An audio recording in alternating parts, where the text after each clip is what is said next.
Civil disobedience. Good night. Sorry this took me so long.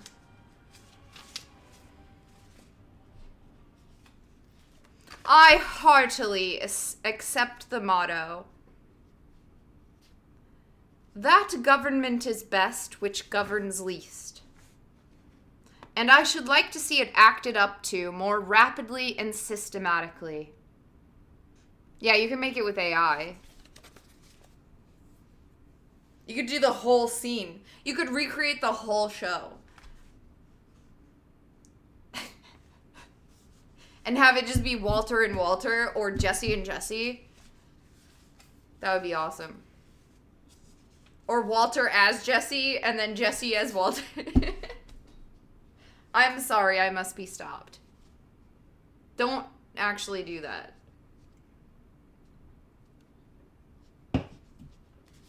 Someone's already done it. I can feel it. God damn it.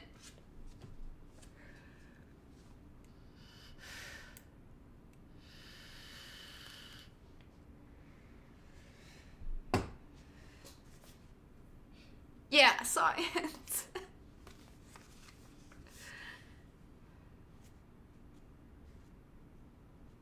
So, I heartily accept the motto, that government is best which governs least. That government is best which governs least. And I should like to see it acted up to more rapidly and systematically. Carried out, it finally amounts to this, which I also believe. That government is best which governs not at all. And when men are prepared for it, that will be the kind of government which they will have. Government is at best but an expedient.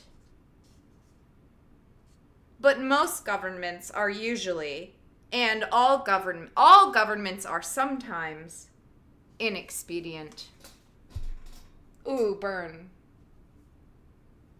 Sick burn, Henry.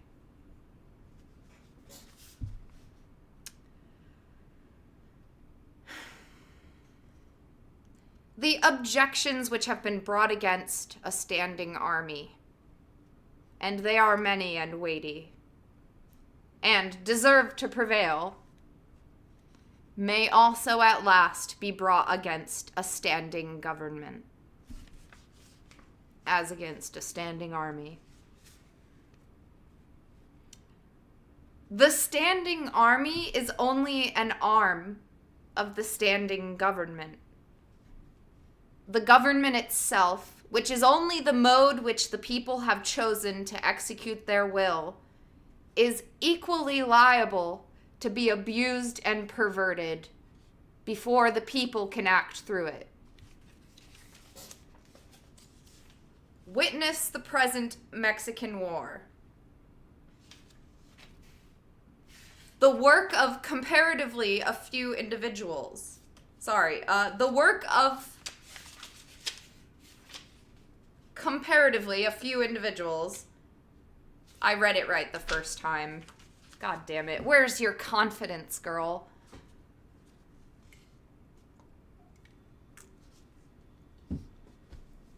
Lack of confidence kills again. Man, I cannot lock in. Your lack of expedience confounds us, good sir. Your government is all bluster. Tips Fedora. Checkmate.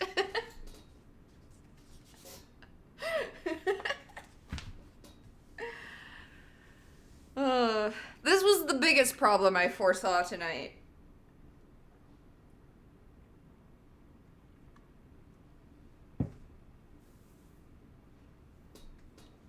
But like I said, this is just auxiliary book club, so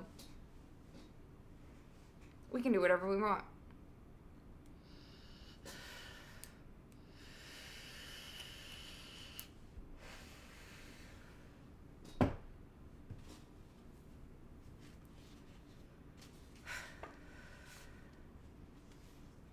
Witness the present a Mexican. I just said a Mexican. Like America, but a Mexican.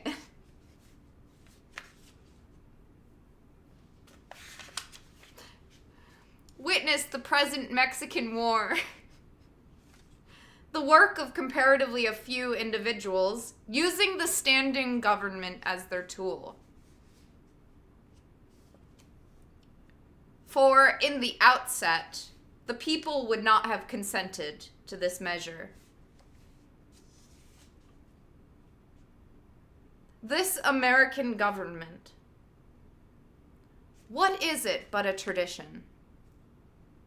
Though a recent one, endeavoring to transmit itself unimpaired to posterity,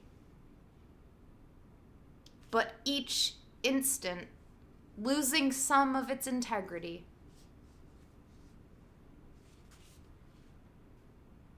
It has not the vitality and the force of a single living man. For a single man can bend it to his will.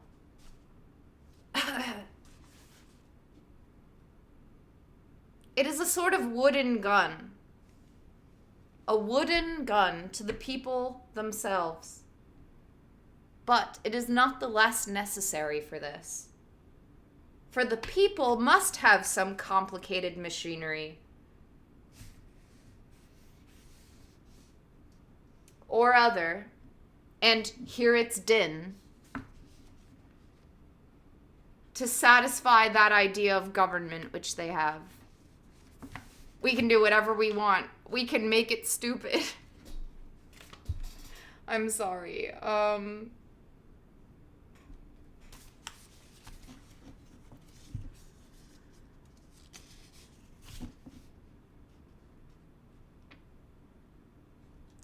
But it is not the less necessary for this. For the people must have some complicated machinery or other to hear its din, to satisfy that idea of government which they have. Governments show thus how men successfully can be imposed on. Even impose on themselves for their own advantage. It is excellent, we must allow. Yet this government never of itself furthered any enterprise, but by the alacrity of which it got out of its way. It does not keep the country free.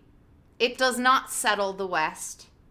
It does not educate.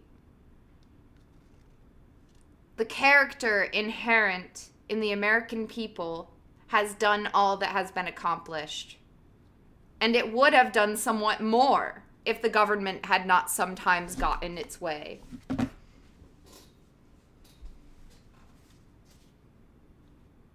For government. You know what's crazy to me, though, is that I think a lot of the people who love this are like stereotypical librarians. You know who loves this book? Librarians. Sometimes you just gotta let the cows come home, you know?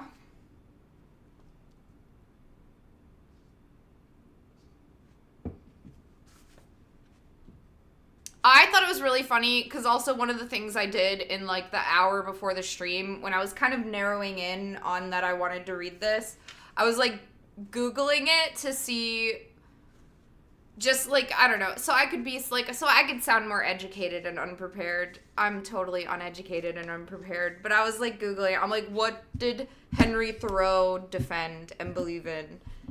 And then I found a Reddit thread from Our Philosophy 14 years ago. And I thought it was the funniest post I'd ever read. They were like, wow, this guy was kind of lit, man. Except sometimes he says he doesn't support the military. Which I disagree with. I don't know, it was like certified Reddit moment. I don't know how to explain it. Like, he was literally like, so what do you think Thoreau thought by this? And then I'm really enjoying this essay. Except for the parts where he's like, don't support the military. And I found that really amusing to read 14 years later. He didn't support a standing army in times of peace. Shaking my head. Sometimes he doesn't deep throat. He's like, obviously you should support the military. And I thought that was like, if it wasn't so awful, I would almost find it cute. You know, where they're like, well, sometimes he denigrates the military.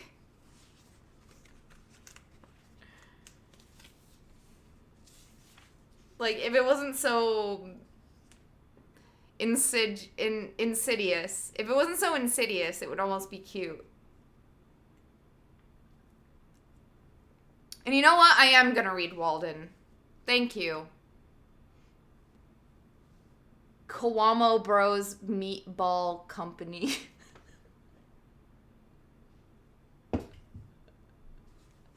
Anonymous names you're scared of. Okay. He had some good ideas, but that's where I draw the line. Walden Pond is Thoreau's whole thing. I don't know anything about him. I learned about him in history class. And the only thing that mattered to me is I was a nerd. And I just remembered things. Like a nerd. And like I knew things were like important, but I didn't know what or why. So I always remember Thoreau. And I remembered learning the term civil disobedience.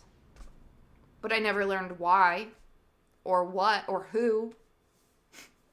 I don't even know who this guy is. I don't know what else he's written.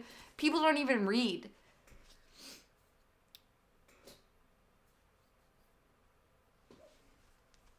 Do you know what else I would do, aside from stealing books? Which I'm like exaggerating for effect.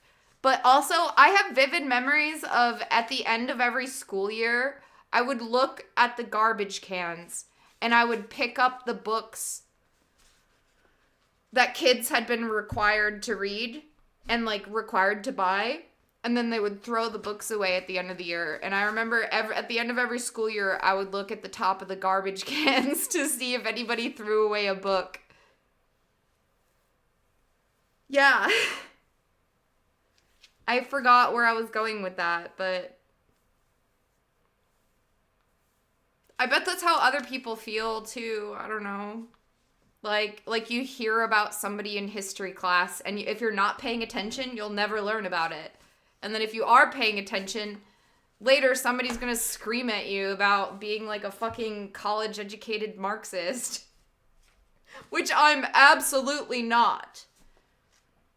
I never met anyone who's called themselves a Marxist, except for maybe one weird guy that I met, like, because my friends were buying drugs from someone else, and then the guy had, like, an ironic, like fur hat, you know, from, like, the USSR, and it had, like, the communism symbol on it, but it was, like, all ironic, you know?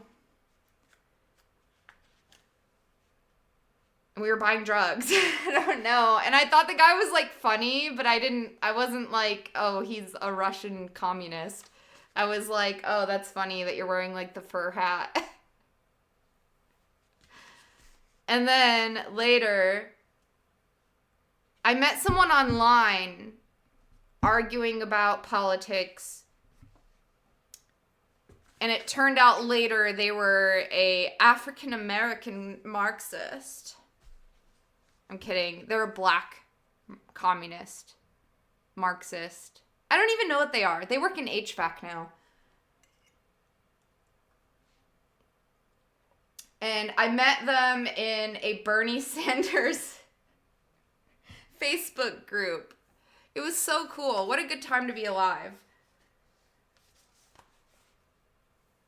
A Marxist American. And they were the only other person in that group who would, like, argue against trolls. And they had the most beautiful arguments I'd ever seen.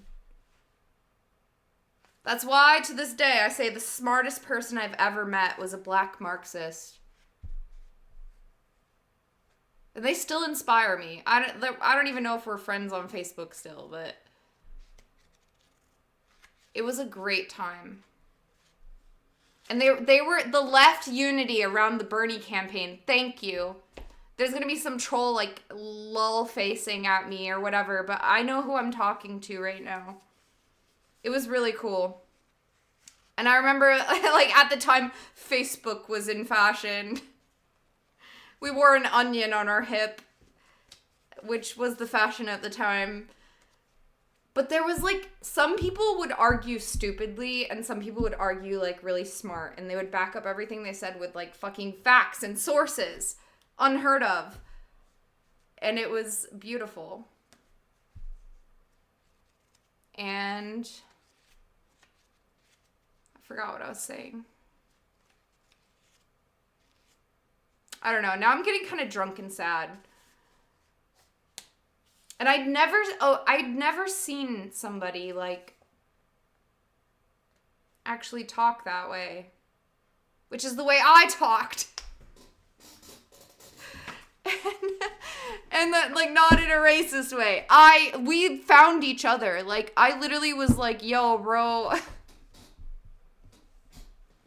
I would, like their comments, and I found them so interesting. And they liked my comments, you know? I don't know. Now it sounds weird, like I'm describing, like, flirting. It wasn't flirtatious. It was, like, two keyboard warriors. And I was like, I like your battle style, man. And they were like, actually, you know what? I think you're good, too. It was awesome. Alright, I gotta go smoke a cigarette now. Goodbye.